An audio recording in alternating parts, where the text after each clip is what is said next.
A very good morning to all from Anurag Joshi. स्वागत है आपका अपने चैनल पिनाकी पॉइंट पर। तो आज के वीडियो में हम बात करेंगे मोस्ट एक्सपेक्टेड क्वेश्चंस पार्ट 2।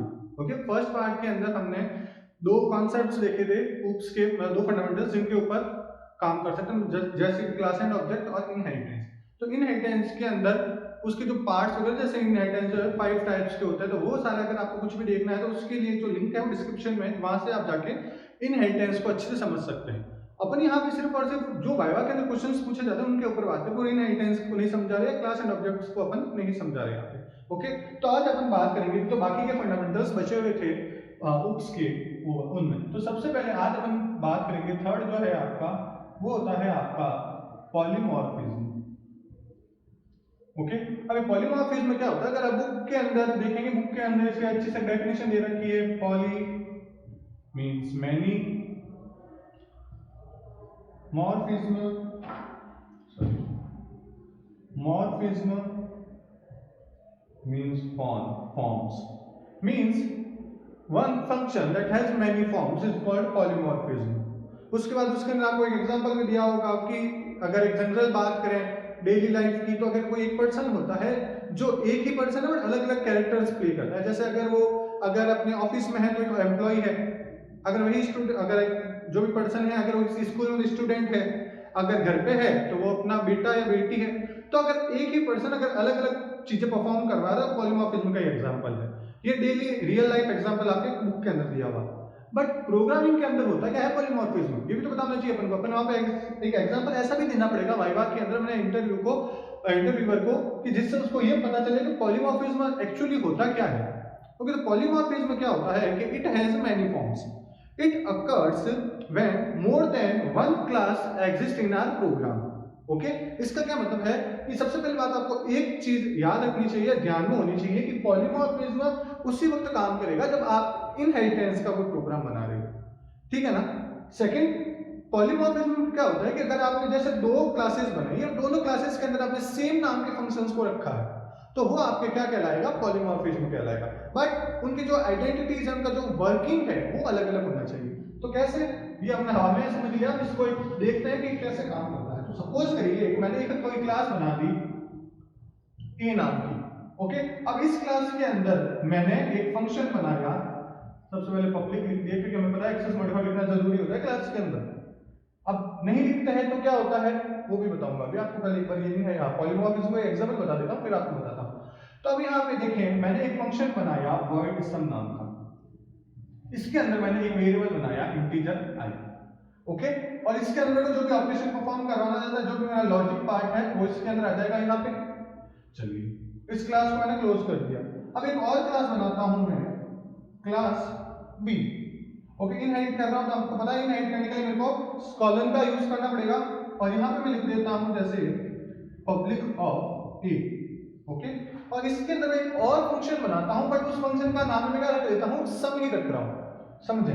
तो मैंने क्या किया, वापस एक एक्सेस मॉडिफायर लिखा, उसके अंदर मैंने यहाँ पे एक फंक्शन बनाया void sum। बट अब इसके अंदर मैंने क्या कर दिया, यहाँ पे फ्लोट ऑफ f लिख दिया, और जो भी लॉजिकल पार्ट है वो यहाँ पे आ जाएगा इससे, और एक क्लास क्लोज कर दी। तो ये आपका पॉलीमॉर्फिज्म हुआ। तो आप पूछोगे कैसे सर, तो पॉलीमॉर्फिज्म आपको क्या कहता है कि एक ही चीज बट उसके अलग अलग फॉर्म्स हो। अब आप देखिए, मैंने यहाँ पे एक ही फंक्शन बनाया, सब नाम का फंक्शन बनाया, बट इसके अंदर मैंने किस तरह का स्टोर करा है वेरिएबल, इसके अंदर मैंने इंटीजर टाइप का स्टोर करा है, इसके अंदर कैसा करा है, इसके अंदर मैंने फ्लोट टाइप का स्टोर करा है। तो सेम नाम बट अगर अलग फंक्शनलिटी परफॉर्म करवाते हैं वो चीजें, वो आपके पॉलीमॉर्फिज्म होती है, ठीक है। अब इस पॉलीमॉर्फिज्म कॉन्सेप्ट से काफी चीजें आपसे पूछी जा सकती है अगर आपको पॉलीमॉर्फिज्म पूछेगा तो। अब आपसे ये भी पूछा जा सकता है कि पॉलीमॉर्फिज्म होता क्या है, कितने टाइप्स का होता है, ठीक है। तो आपको ये भी पता होना चाहिए कि पॉलीमॉर्फिज्म जो होता है वो 2 टाइप्स का होता है। एक होता है आपका रन टाइम पॉलीमॉर्फिज्म, दूसरा होता है आपका कंपाइल टाइम पॉलीमॉर्फिज्म। ओके, तो अभी रन टाइम पॉलीमॉर्फिज्म और कंपाइल टाइम पॉलीमॉर्फिज्म क्या होता है, तो समझे। अगर आपने देखा यहाँ पे मैंने एक ही फंक्शन बनाया बट अलग अलग उनके वेरिएबल्स बनाए, तो ये क्या फंक्शन ओवरलोडिंग हो रही है कि नहीं हो रही है, आप लोग खुद बताइए, सोचिए। आप लोगों ने फंक्शन ओवरलोडिंग पढ़ी होगी, तो फंक्शन ओवरलोडिंग किस कंसेप्ट पे बेस्ड है, वो पॉलीमॉर्फिज्म ही तो बेस्ड है भैया। पॉलीमॉर्फिज्म आपको क्या कहता है कि आप एक साथ अलग अलग फंक्शंस को यहाँ पे यूज कर सकते हो, पकड़ लिया, तो इसको क्या कहते हैं, फंक्शन ओवरलोडिंग कहते हैं ना। तो जो आपके रन टाइम होता है इसके अंदर ही आपकी आती है दोनों चीजें, जैसे एक तो आती है आपके फंक्शन ओवरलोडिंग, दूसरी आती है आपके ऑपरेटर ओवरलोडिंग। अगर फंक्शन ओवरलोडिंग और ऑपरेटर ओवरलोडिंग क्या होती है, अगर आपको ये समझना है तो मैं इनका भी लिंक डिस्क्रिप्शन में है, आप यहाँ पे जाकर चेक कर सकते हो कि आपको अगर इनके बारे में कुछ समझना हो। ठीक है, तो ये होता है आपके रन टाइम के अंदर फंक्शन ओवरलोडिंग और ऑपरेटर ओवरलोडिंग, और कंपाइल टाइम के अंदर आपके आता है function overriding, function overriding. Okay, तो क्या करना चाहिए, वाइवा के हिसाब से आपको अगर समझा रहा हूँ तो इसलिए इसके अंदर आपसे इतना ही पूछा जाएगा कि इसके अंदर कंपाइल टाइम के अंदर क्या होता है, रन टाइम के अंदर क्या होता है, इससे ज्यादा गहराई में नहीं पूछा जाएगा आपसे। ठीक है ना, तो अगर आपको ये भी चीज समझनी हो तो मैं इन सब के आपको कार्ड्स आप यहाँ ऊपर देख सकते हैं, यहाँ पे आपको इस पे लिंक पे क्लिक कर देना तो आपको इससे मिल जाएगा जो भी आप देखना चाहते हैं, फंक्शन ओवरराइडिंग हो गया, फंक्शन ओवरलोडिंग हो गया, ऑपरेटर ओवरलोडिंग हो गया, जो भी है। ठीक है, तो ये होता है आपका एक पॉलीमॉर्फिज्म। अब इसमें एक चीज मैंने आपको बताई थी कि अब मैंने यहाँ पे पब्लिक लिखना क्यों जरूरी था, तो समझें कि आपका जो भी क्लास होती है ना वो हमेशा by default as a protected as a private data memory access करी जाती है। ठीक है, इसका मतलब अगर मैं यहाँ पे क्लास के बाद कुछ नहीं लिखता तो बाय डिफॉल्ट ये क्लास क्या करती है, ये जो मैंने सब बनाया है ना, तो मतलब ये मेंबर फंक्शन है, ये आपको पता है कि अगर मैं कोई भी फंक्शन को किसी क्लास के अंदर बनाता हूं तो एक मेंबर फंक्शन कहलाएगा। ठीक है, तो इस मेंबर फंक्शन के आगे अगर मैंने कोई भी एक्सेस मॉडिफायर नहीं लगाया तो इसका मतलब बाय डिफॉल्ट जो आपकी क्लास ए है इसको क्या समझेगी, प्राइवेट मेंबर फंक्शन समझेगी, और आपकी एरर अक्कर होकर आ जाएगी।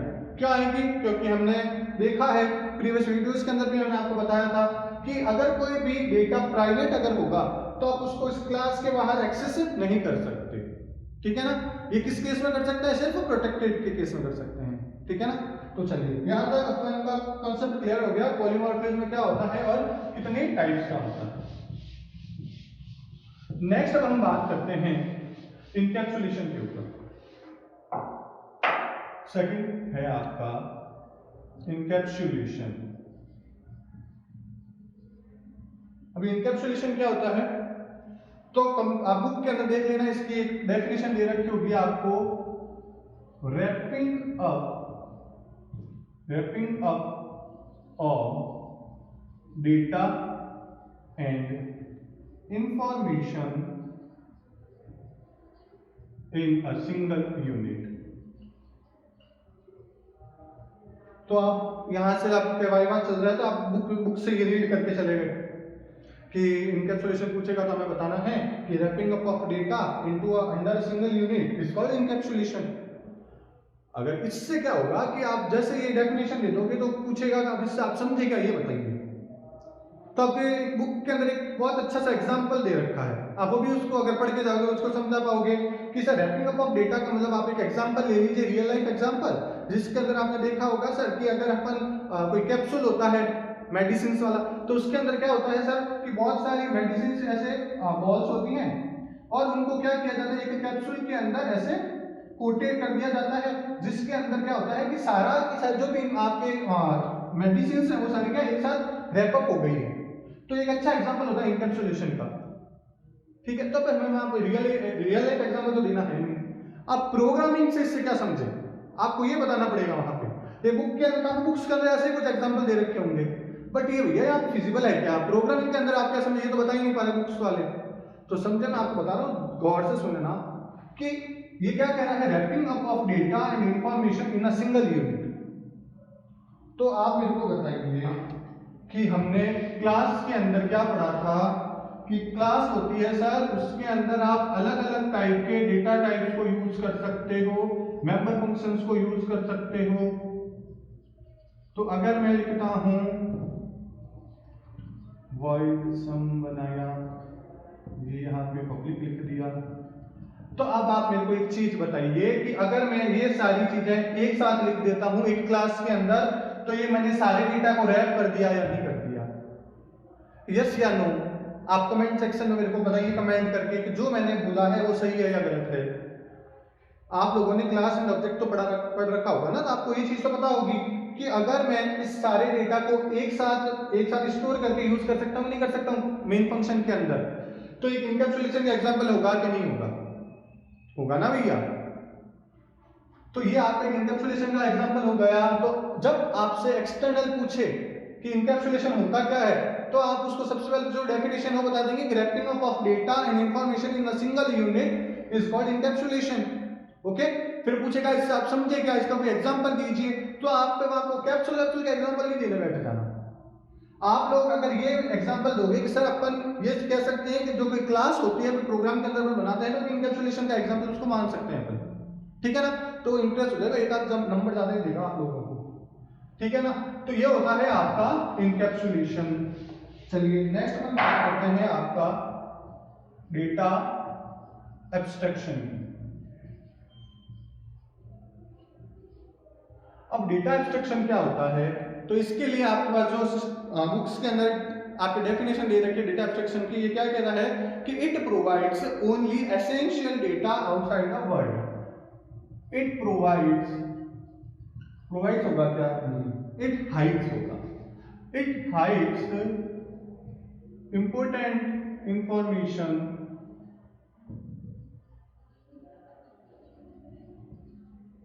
टू आउटसाइड वर्ल्ड, जिसको कि आप डेटा हाइडिंग भी कहते हो।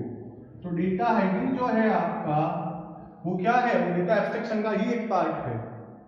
तो आपके बुक के अंदर ये डेफिनेशन दे रखी होगी कि डेटा हाइडिंग को क्या कहा जाता है? डेटा एब्स्ट्रैक्शन कहा जाता है कि अगर आप कुछ ऐसी इंफॉर्मेशन जो यूजर से शेयर नहीं करना चाहते या डेटा उससे यूजर से हाइड करना चाहते हो, वो आपके क्या कहलाते हैं?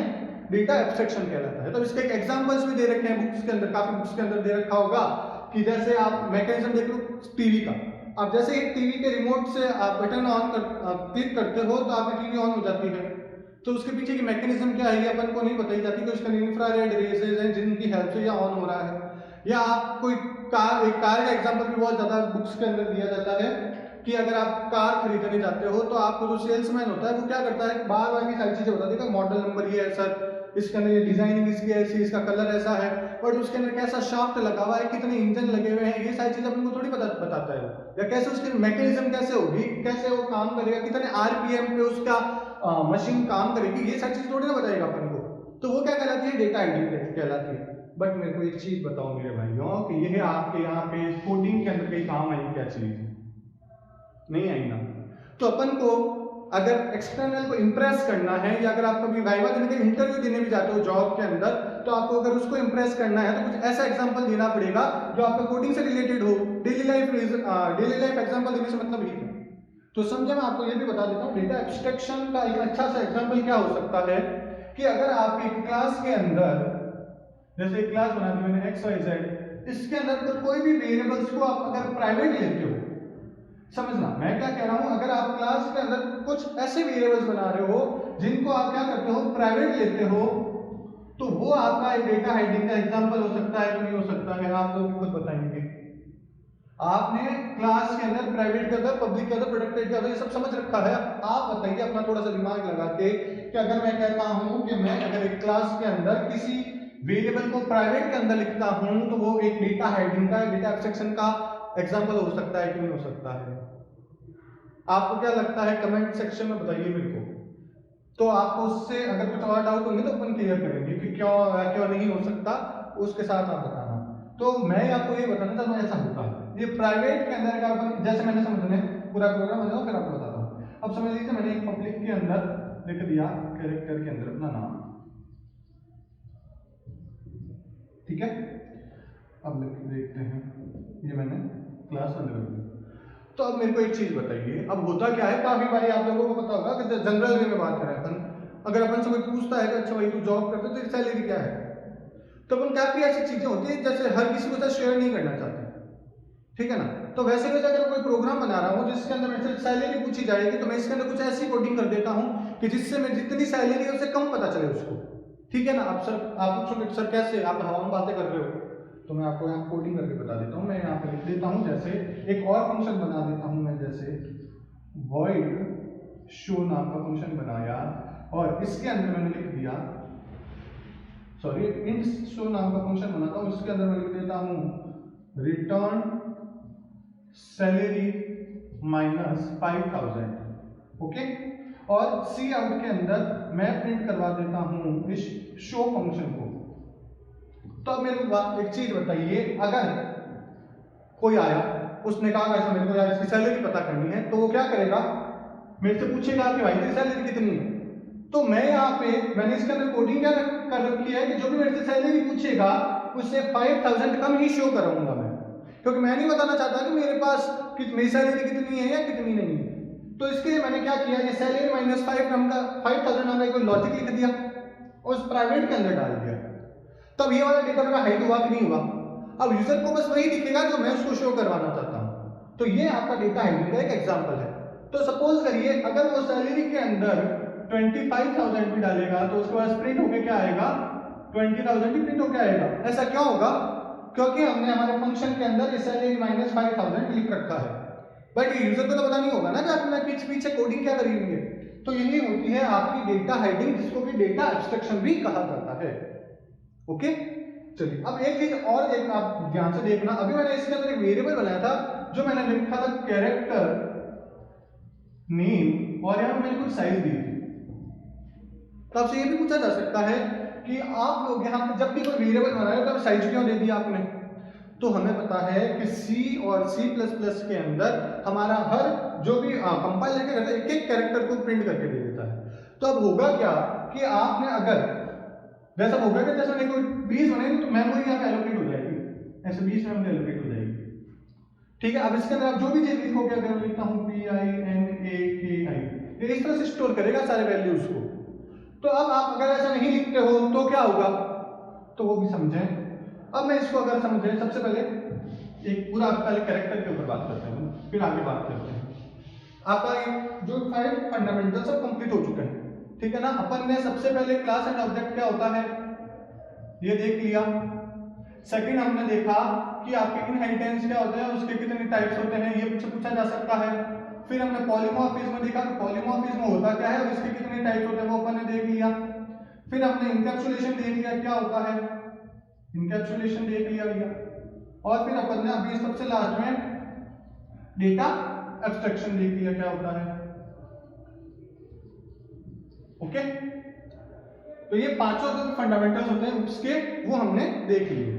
अब इसके अलावा और क्या क्या पूछा जा सकता है अपन अब उस पर बात करते हैं।